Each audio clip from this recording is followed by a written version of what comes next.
Hey guys, it's Shaztech here and welcome to today's video where I'm going to be ranting about Apple once again. If you enjoyed this video and want more daily tech videos, drop a like on this video and subscribe.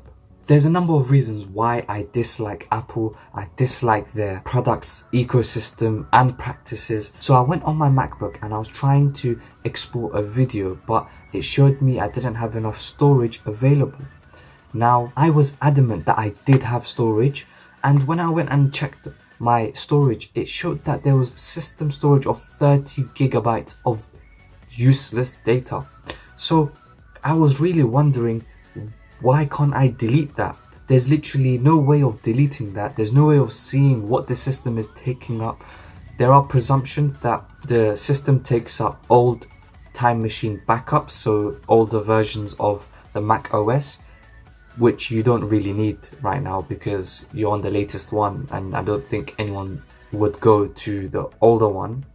But I couldn't delete my 20 gigabyte of storage that was there, even though I knew I had enough data. 20 gigabytes of storage would allow me to make around 20 videos, but now I can't even make a single one because I need to go and transfer everything from one thing to a micro SD card because of a rubbish storage system that the Mac has that will encourage you to go and buy a MacBook with a higher storage and sell this one. Now, the only reason why I still have a MacBook is because of its fluidity. It's smooth, it's great, it's one of the best laptops out there. Not the best, but one of the best in terms of being able to record and export in 4K and just daily visiting websites and researching, learning.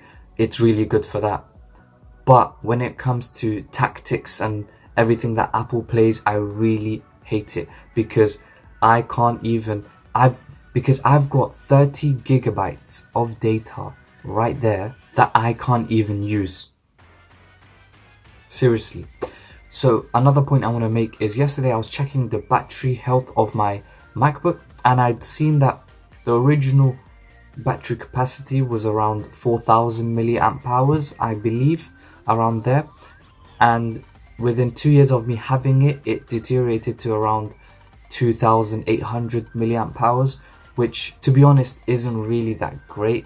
It's gone down by 2,000 and I haven't really used it much in them 2 years and it's already gone down by 2,000 milliamp hours. So you can literally deduct from this that Apple's trying to make you buy a new MacBook and that their laptops' batteries degrade really fast. A final point I want to make about the MacBook is the fact that it really gets hot when it's not supposed to. Let me explain what I mean. When you're recording and exporting a 4K video, which I do a lot because my S9 records in 4K and I go and edit it, the fan doesn't turn on unless it's about to explode. And that's not because the laptop has a problem. That's because Apple has done that. So as we know with Apple and their laptops, their products, they want to keep theirs simple and silent. So that's why they don't turn on the fan unless it's absolutely necessary. And that means you're more likely to get a MacBook that's going to break 5 years down the line rather than breaking 8 years down the line. For example, when a device overheats, it melts the components.